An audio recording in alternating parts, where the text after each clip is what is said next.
Selamat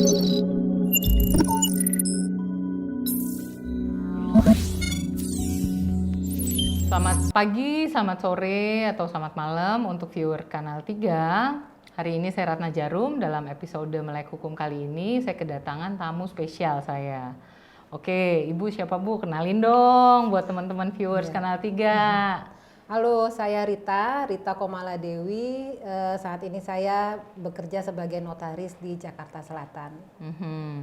Ibu notaris loh ya. Jadi Ibu notaris, jadi gini Bu, kita ada nih Bu ya, sedikit saya baca gitu berita nih, sebenarnya nggak enak nih ya mau nanya sama Ibu. Jadi Pak Menteri Pertanahan tuh bilang katanya beberapa mafia tanah itu disinyalir adalah notaris.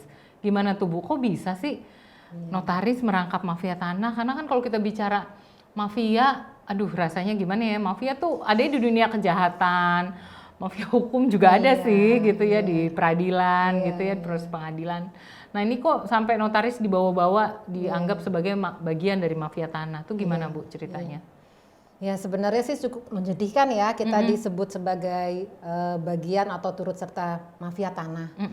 Namanya mafia itu kan kayaknya kriminal banget ya, menakutkan. Yang membunuh, gembong narkoba, melakukan kejahatan berat, pasti gitu. Musuh masyarakat. Iya. Sedangkan notaris dan PPAT itu hadir sebagai pejabat yang ditunjuk negara untuk membantu masyarakat dalam hal pembuatan akte tanah ataupun akte otentik lainnya, seperti itu. Nah, tapi dalam pelaksanaannya mungkin aja ada beberapa rekan yang terlibat dengan mafia tanah ataupun tertipu juga, turut tertipu itu bisa aja. Bisa terjadi. Tetapi sepertinya dilihat jadi ikut serta dalam kegiatan mafia tersebut. Nah, hal ini kan sebenarnya tidak baik disamaratakan, seolah-olah organisasi kami, profesi kami itu dianggap mafia tanah. Gitu.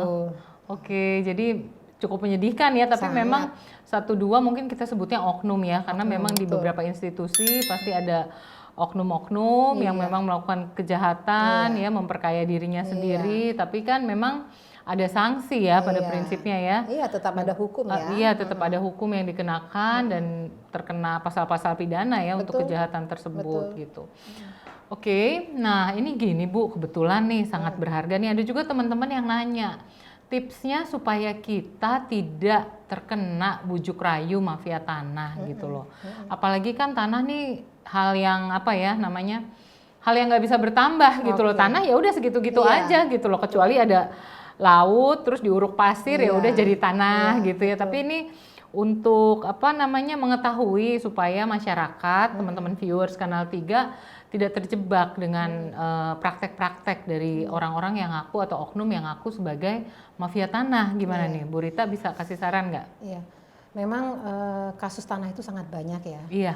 Karena yang kita ketahui tanah itu tidak pernah bertambah. Bumi ini ya sebegini aja. Tanah tidak pernah bertambah, penduduk semakin bertambah sehingga kebutuhan akan tanah ya menjadi meningkat. Dan disitulah muncul oknum-oknum yang memanfaatkan ketidaktahuan masyarakat atas proses pertanahan.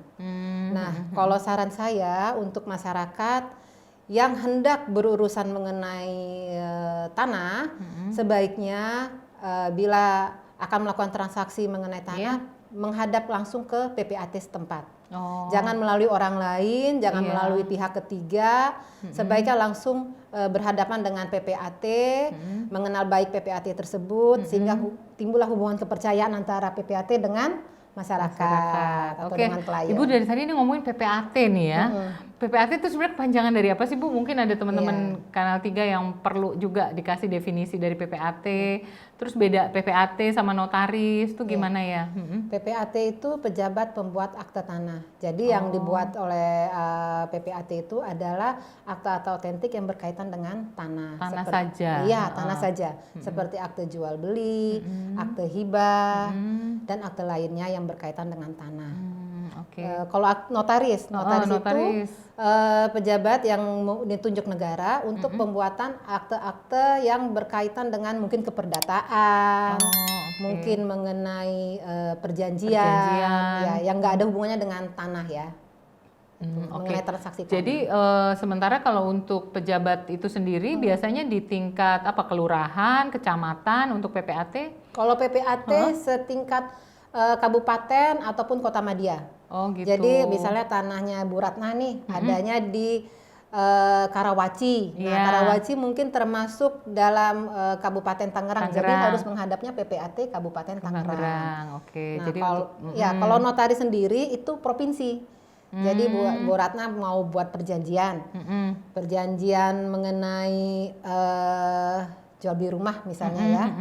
Jangan jual beli rumah ya. Iya boleh, jual beli apartemen deh misalnya gitu. Perjanjian ini deh, perjanjian tanah lagi ya, perjanjian kawin, perjanjian kerjasama ya, deh. Perjanjian kerjasama. Kerjasama bisnis ya, bisnis startup nih yang lagi musim. Oke, itu gimana tuh? Nah itu bisa ke notaris. Itu ke notaris. Nah Bu Ratna posisinya ada di mana nih? Ada di Jakarta ya, menghadap ke notaris yang berdomisili di Jakarta. Di Jakarta. Yang kedudukan kerjanya, wilayah kerjanya di Jakarta. Oke, jadi kalau saya simpulkan benar nggak sih notaris pasti PPAT, PPAT kan belum tentu notaris atau salah?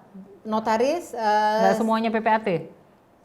Semestinya sih PPAT, tapi ada beberapa notaris yang tidak minta diangkat menjadi PPAT. Ya, dia hanya menjabat sebagai notaris. Nah, kalau PPAT sendiri belum tentu notaris, karena ada beberapa daerah yang camatnya diangkat sebagai PPAT atau disebut juga PPATS.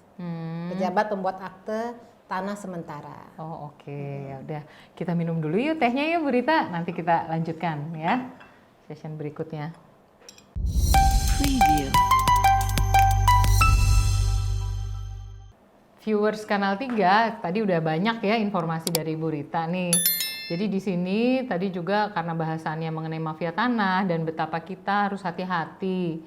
Dan harus mungkin juga kalaupun tidak harus mengurus sendiri, tidak mengurus sendiri tapi juga menghubungi pejabat PPAT atau notaris yang berwenang ya, karena memang tadi bahwa di bidang transaksi tanah pun ada oknum-oknum yang mungkin nakal ya terlibat, dan juga di sini masyarakat nantinya akan dirugikan gitu ya Bu ya.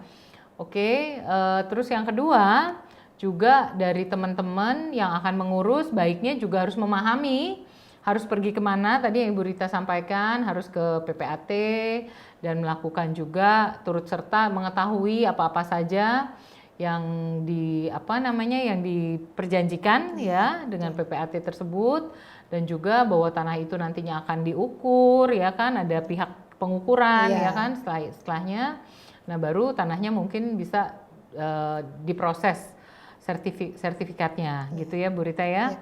Oke, sebelum kita tutup mungkin ada saran dari Bu Rita supaya hati-hati gimana lagi?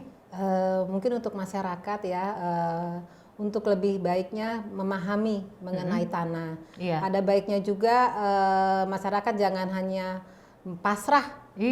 Atau seringnya kan pasrah, notaris sudah terserah notaris mau ngapain, tapi sebaiknya juga memahami sehingga kita bisa mengurangi penipu-penipu yang banyak, oknum-oknum yang memang merugikan masyarakat secara keseluruhan. Biasanya kan oknum-oknum yang berniat tidak baik itu kan karena ada peluang. Peluang itu ada karena ketidaktahuan. Ya. Oke. Jadi lebih baik memang masyarakat pun harus cerdas. Sekarang kan medianya banyak banget ya, ada internet. Sebelum melakukan transaksi ataupun sebelum pergi ke PPAT juga masih sudah bisa searching sendiri seperti apa sih yang harus dilakukan, apa aja sih data yang harus dilengkapi, itu sudah bisa. Bisa ya. Oke, terima kasih Bu Rita. Informasinya sangat bermanfaat ya viewers. Oke, sampai di sini informasi dari saya Ratna Jarum dan Ibu Rita. Sampai ketemu lagi di episode berikutnya.